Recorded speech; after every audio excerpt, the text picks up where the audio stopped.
Terry, you had something? Yes, ma'am, I did.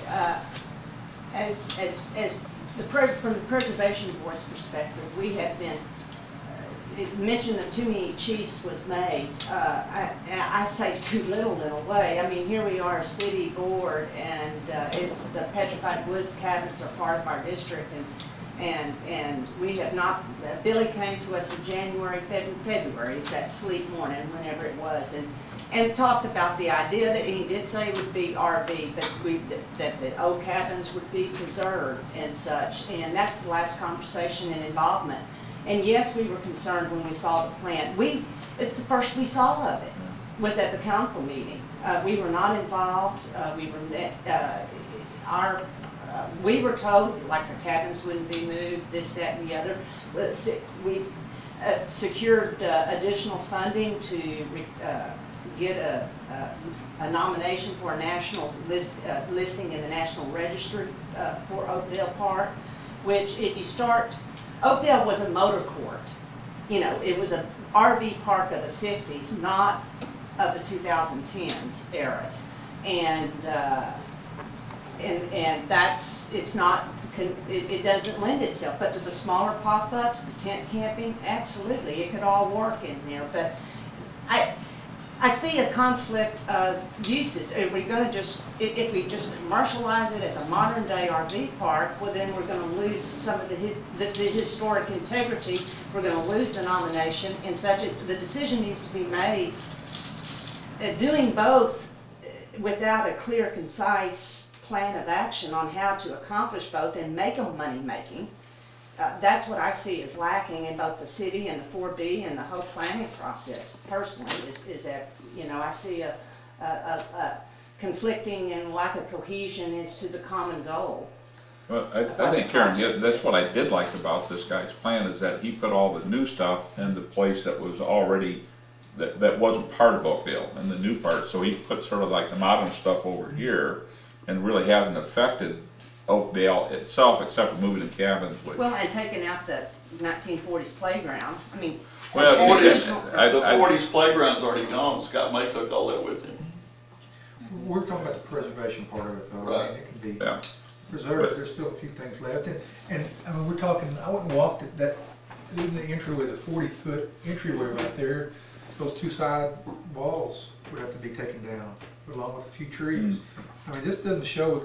You know, it still shows the trees, what makes it look like, you know, they're going to be existing. But when I walk through and look at this map, there's 20, 30 trees going to disappear, big ones. And that's one of the things that's got me concerned about the parking lot. And besides just the parking lot taking away the historic integrity of Oakdale. You know, at the end of the day, the easiest thing for me to be to take out all RV spaces and just make it a big public park, and it'd be a huge headache gone for me.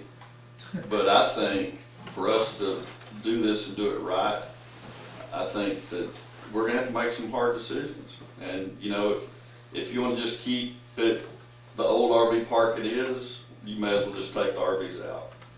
Well, we still got, I mean, if we redid those down there, you're talking about how many? You're better off putting new in than redoing the old. 48. I mean, you have to redo it, like we were talking about. I mean, you can have the smaller ones over there and the more modern updated ones on this side.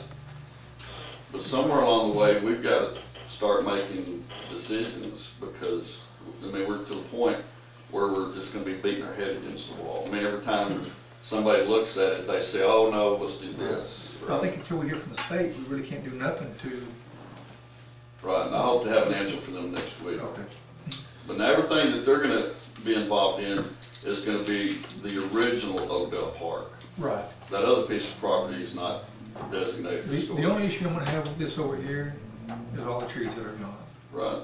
And one gentleman did make a statement as far as, of course, we'll have to discuss, I mean, all the minor things is, you know, when you're pulling out here, just the way, he said some of these might have to be shortened. This is the guy who developed this. He said that he may have brought it down too far because they won't be able to make the turn to exit. Well, and part of that problem with the trees is so many of those trees were allowed to grow up in the fence line. Yeah, there's nasty hackberries, a lot of them. I'm just talking about the center ones. Right. Well, I think we can work around those. I mean, I think that can, because they're in a pretty concentrated area Karen, on the new part that they're talking about putting in that would not in any way affect the historic status of the Oakdale Park, would it? No, ma'am. So really all you're concerned about is the original concept of the park and keeping Right, it. and keeping the architectural style the same, and And the size of new construction in there, have it compatible. So the new RV spot on that new piece of property, you have no problem with the layout or the trailers or the big rigs going in or anything? No, ma'am, no. Okay, thank you. Yeah. And one thing on the architecture, none of the buildings' exteriors have been changed, except the one where they tore out the windows. And who made that decision or why they did it, I'm not sure, but as far as I know, that's the only building that we run the risk of changing anything. Yeah, I'll say it again, right now, city council has tabled this issue, and so this discussion's great, but until city council takes it back up, and until we hear from the preservation board, hear from these other places, this conversation is fun to have, but not necessarily, doesn't necessarily have a point in an end product.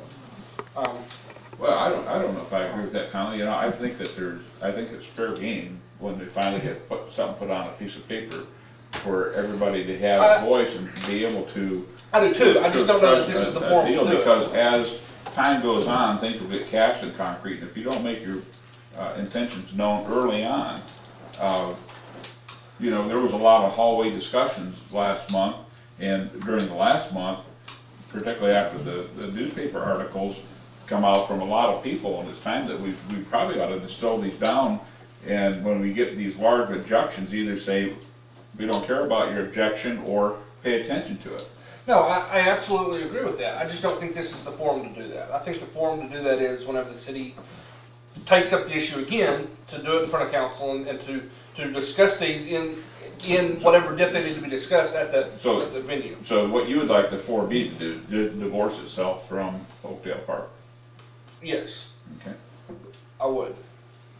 What needs to happen is everybody needs to get in the same room at the same time and hash it out. Yeah. And because, that's the problem is, we come here and we talk about it, and then the city council talks about it, and then, it just keeps, we just all need to get room to say, by God, when we leave this room, we're gonna have a plan of this how it's gonna be. Since I'm divorced, let me ask this question. What is your time frame? If everything worked well, would you anticipate putting in the RV spaces, the new ones, this year, or would that be like a fall project? No, once we get the word back on the cost, and if everybody thought that's what they wanted to do, I'd like to get those in as soon as possible, because we've got a big RV, a big bluegrass still there in October that, it's right now, it's a real hindrance not having good RV spaces. Granted, we don't have good RV spaces on the old side. Are they serviceable? Can everybody have their pop-ups out there and things like that? They have water and pop-ups. Yeah, it's just a real hit or miss as where you park and which one works.